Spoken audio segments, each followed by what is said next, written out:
Welcome back to Political Ray with me, Ray. So we've got the Senate hearing for the Defense Secretary Pete Hegseth going on. Happened yesterday, and there was a lot of attacks. I think he handled himself pretty well for the most part. There was a lot of attacks about his drinking scandals, some other stuff, talking about how he's not qualified and yada yada yada. We're gonna go through some of this stuff, and first off, let's just keep this in mind: the fact that as we go through this, we'll just keep it in mind that the fact that the only qualifications you have for this job is you have to be a civilian, you know, and you can't have served on active duty within the last 7 years, or if you're a general within the last 10 years. Pete wasn't a general; he had served. He's qualified. He's been a service member. I think that that's important. He understands the ins and outs of the military. I think for to be the Secretary of Defense, you should have an understanding of how the military works. Him being in the service is pretty good. Now, like I said, there was a lot of attacks on the fact that there was an affair. He had been divorced. He is married again. He's found religion, and I think he's a good choice. He's been through some stuff. He's made mistakes, but everybody has. Everybody's made mistakes. I've made mistakes. You've made mistakes. Everybody's made mistakes. But it's what we do and learn from the mistakes and strive to make ourselves better people in our lives that try to help make up for the mistakes that we've made. So anyway, show you this real quick. This is just, on Google. This is, qualifications to be the Secretary of Defense. To ensure civilian control of the military, U.S. law provides that the Secretary of Defense cannot have served as an active duty commissioned officer in the military in the preceding 7 years, except for generals and admirals who cannot have served on active duty within the previous 10 years, as I just said. So that's it. That's all you need to be qualified. That's it. And for them, they're coming out and they're saying he should be disqualified because of the fact that he has a drinking problem, which is he claims is smear campaigns from CNN and NBC and CBS, and they're smear campaigns is what he's saying. So take a look at his opening statement here, and I thought it was pretty good, and you can tell me, but I thought it was pretty good as far as opening statements go. It was it was pretty good. So we'll check this out. But as President Trump also told me, we've repeatedly placed people atop the Pentagon with supposedly the right credentials, whether they are retired generals, academics, or defense contractor executives. And where has it gotten us? He believes, and I humbly agree, that it's time to give someone with dust on his boots the helm. A change agent, someone with no vested interest in certain companies or specific programs or approved narratives. My only special interest is the warfighter. Deterring wars, and if called upon, winning wars by ensuring our warriors never enter a fair fight. We let them win, and we bring them home. Like many of my generation, I've been there. I've led troops in combat. I've been on patrol for days. I've pulled a trigger downrange, heard bullets whiz by, flex-cuffed insurgents, called in close air support, led medevacs, dodged IEDs, pulled out dead bodies, and knelt before a battlefield cross. This is not academic for me. This is my life. I led then, and I will lead now. Ask anyone who's ever worked for me or with me. I know what I don't know. My success as a leader, and I very much look forward to discussing my organization's successes at Vets for Freedom and Concerned Veterans for America. I'm incredibly proud of the work that we've done. But my success as a leader has always been setting a clear vision, hiring people smarter and more capable than me, empowering them to succeed, holding everyone accountable, and driving toward clear metrics. Build the plan, work the plan, and then work harder than everyone else around you. I've sworn an oath to the Constitution before and if this time for the most important deployment of my life. I pledge to be a faithful partner to this committee, taking input and respecting oversight. We share the same goals: a ready, lethal military, the health and well-being of our troops, and a strong and secure America. Thank you for the time, and I look forward to your questions. All right, so pretty good. I mean, not bad. I thought it was pretty good. Look, and why wouldn't you just that defense secretary? You want to bring the troops home. You want to win wars. If God forbid, we have to go into a war, you want to win it, and you want to win it hands down. You don't want no close calls. You want to win it just outright. I don't disagree with that at all in any way, shape, or form. So, good opening statement. You can let me know. I thought it was pretty good. Liz Warren, who has all kinds of lies and everything else that she has, thrown out there, she's going to come after him here, and she's going to. It's just these people are hypocrites. Everybody is, but these people are just beyond the veil of hypocrites. So we can check her out real quick and this is it's yeah, here we go. Defense industry for 10 years. You're not willing to make that same pledge? Yeah. You're quite sure that every general who serves should not go directly into the defense industry for 10 years? You're not willing to make that same pledge? I'm not a general, Senator. You'll be the one, let us just be clear, in charge of the generals. You're Okay, so what that is pretty much him. He had come out and said that generals going into look there's and he pointed it out during the hearing too that during World War II there was 7 generals that were on the uppies. There's 44 now. He pointed this out, and it's crazy to me that there's that many. Why do you need that many? I understand the military forces that we have is very vast, but I don't think you need that many higher ups. That's part of the problem why being in the military myself, the trickle down effect and micromanaging, and it's just it starts at the top, okay? And if you got that many, superiors, you're gonna get orders confused and everything else. You don't need that many. You don't. Just my opinion, but he shares it, and I think it's a good idea. Get rid of them. You don't need that many. You don't. Anyway, uh, oh my gosh. Anyway, let's see here. All right, this senator from I think she's from Hawaii. She grilled him pretty good, and we'll take a look at this one too. Here, let's see. Senator, one of the things that President Trump is so good at is never strategically tipping his hand. And so I would never in this public forum give one way or another direct what orders the president would give me in any context. That sounds to me that you would contemplate carrying out such an order to basically invade Greenland and take over the Panama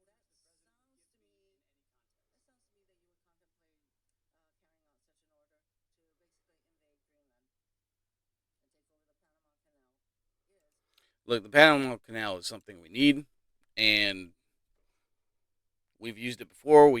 It's something we need as far as military. We need it. And as far as Greenland, look, there's been all kinds of talks about that. Do I see us invading Greenland? No, it's not going to happen that way. If Greenland becomes part of the U.S. in one way or another, it's going to be through negotiations and trades and that kind of stuff. It's not going to happen just through force. That's not the way this is going to work. People can throw that out there all they want. It's just not the way it's going to. It's not the way it's going to happen. For them to attack him on this, and he summed it up pretty good right there. Look, President Trump, he's got a plan, and not gonna just throw it out there in a public setting that's out there now that this video is out there to the world. He's not gonna say one way or another how this is gonna go down because President Trump's got a plan. He's not gonna let that plan go out to the public as of right now because that would be stupid. Anyway, Yeah, these people, they're attacking his character. They're attacking if he's going to just submit to President Trump's, you know, will, as it were. It's just it's ridiculous. And they attack his religion. They attack his military career. They attack his, the fact that he drinks. You know, I they, but it's all hypocritical. It's all of it. I'm pretty sure. Now, don't quote me on this. I'm pretty sure, but I'm fairly certain that oh, what's her name? Pelosi. Pretty sure she had a drinking problem, and she's been drinking on the job. There's one of the senators that asked if, you know during one of the late night voting sessions that came in last minute, if any of those senators came in drunk, and he said, "I'm pretty sure there was," and there probably was, but they won't talk about that because they've all done it. Not all of them, a lot of them probably. Anyway, Tammy Ducksworth. Oh my gosh, she's. We'll talk about her for a second. We can check this clip. Is just it's all insane. It's all crazy. But here, organization of which you were in charge. Senator, in both of the organizations I ran, we were always completely fiscally responsible. Yes or no? Did you need an audit? And the way yes or no? Did you need an audit? Yes or no? What are you afraid of? You can't answer this question. Yes or no? Did you need an audit? Do you not know this answer? Senator, yes or part no? Of my leadership yes of these organizations yes has been misrepresented. I will take that as a no. She's not letting him answer the question. That's the problem with this. Never led an audit. What guidance did you give the auditors? None, because you've never led an audit. Who cares? Expects you to be an accountant, Mr. Hegseth. What we expect is for you to understand the complexity of this Pentagon budget process that is absolutely necessary to outfit our warfighters. Have you led an audit of any? He ran an organization. I'm sure he did budgeting. Maybe not as big as the budget he's going to get for defense secretary. You know, obviously. But he's run an organization. He knows how to budget things. Plus, he's got President Trump. Pretty sure he can budget a few things. He can ask him for some help, if need be. He can probably handle it on his own. I have faith in the guy. So it's just ridiculous to go after him for that too. So anyway. Oh my gosh, it's crazy. It's crazy that they just attack him over everything. I mean, they attack him over a tattoo that he has on his chest, a Christian symbol for his faith. But they attack him over it because you can't be Christian nowadays. You got to be part of the LGBTQIAP whatever crap that they got going on now. So, anyway, so we got Mark Wayne Mullen came to his defense, and I wanted to show this one because I getting some advice from my second in command. Yeah, but I'm just making a point because there's a lot about qualifications. I think it's so hypocritical of senators, especially on the other side of the aisle, talking about his qualifications, not going to lead the secretary or be the Secretary of Defense, and yet your qualifications aren't any better. Mm-hmm. You guys aren't any more qualified to be the senator than I'm qualified to be the senator, except we're lucky enough to be here. Exactly. But let me read you what the qualifications of the Secretary of Defense is, because I Googled it, and went through a lot of different sites, and really it's hard to see, but in general, the U.S. Secretary of Defense position is filled by a civilian. That's it. That's it. Yeah. If you have served in the U.S. Army Forces and have been in the service for, you have to be retired for at least 7 years, and Congress can weigh that. And then there's questions that the senator from Massachusetts brought up about serving on a board inside the military industry, and yet your own secretary that you all voted for, Secretary of Austin, we had to vote on a waiver because he stepped off the board of Raytheon. But I guess that's okay because that's a Democrat Secretary of Defense. Mm-hmm. That's exactly right. Quickly forget about that, and then Senator Kane, or I guess I better use. See, hypocritical. Virginia starts bringing up the fact that what if you showed up drunk to your job? How many senators have showed up drunk to vote at night? This is the point I was making too. Have any of you guys asked them to step down and resign for their job? And don't tell me you haven't seen it because I know you have. And then how many many senators do you know have got a divorce before cheating on their wives? Did you ask them to step down? Nope. No. Mm-mm. But it's for show. You guys make sure you make a big show and point out the hypocrisy because the man's made a mistake. And you want to sit there and say that he's not qualified? Give me a joke. I mean, it is so ridiculous that I think you meant give me a break, but higher standard and you forget you got a big plank in your eye. We've all made mistakes. I've made mistakes. And Jennifer, thank you for loving him through that mistake. Because the only reason why... And then he thanks his wife, rightfully so. Anyway, I mean, like I said at the beginning of the video, hypocritical. I mean, everybody's made mistakes. I've made mistakes. You've made mistakes. Everybody's done it. Like I said, we move forward and we try to learn from those mistakes to make ourselves better people. That's all we can do. I mean, ask God for forgiveness and move on with our lives. That's the best we can do. Anyway, and let's not forget that they're the left, their idea of people who should be in these types of roles, who should be leading the military and everything else. This is what they think. They're okay with this. Okay? They're okay with this. Look. So, hold on. Look, this one right here. This is the person that's in charge of this general, if you can call it that. Anyway, expert on mental health and food disorders, says the obese man who thinks he's a woman. Sums it up right there. You got a mental disorder person who thinks they're a woman when he's a man. And this is what they want. They're okay with this. They're not okay. Look, they attacked Pete because of the fact that he said that there was a lot of the fact that he, I didn't put it in any of the videos that I put in here, but the fact that he said that he does not want women in combat roles. Look, I've said it before. I'll say it again. I agree with that. If you're a woman and you can pass that, the same physical standards that the men have to pass to be in physical, demanding combat roles, then good on you.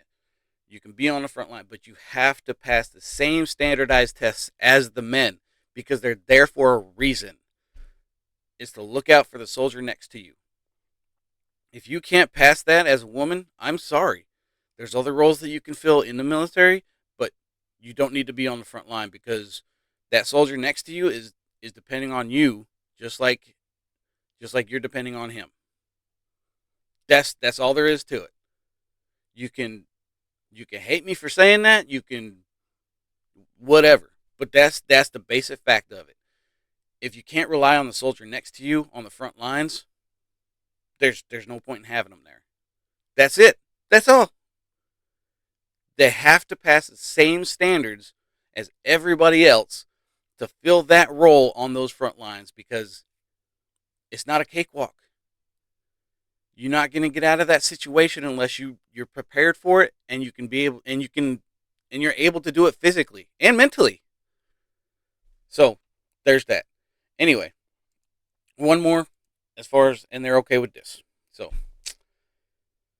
it's insane. Look, how are you okay with this?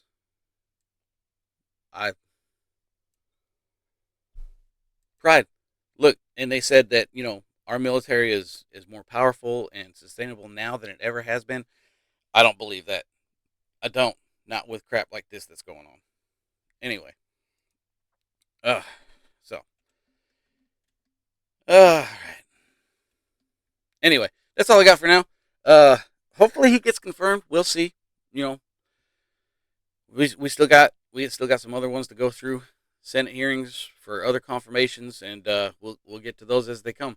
But hopefully, I haven't heard anything yet. Hopefully he gets confirmed, and we'll move on to the next one.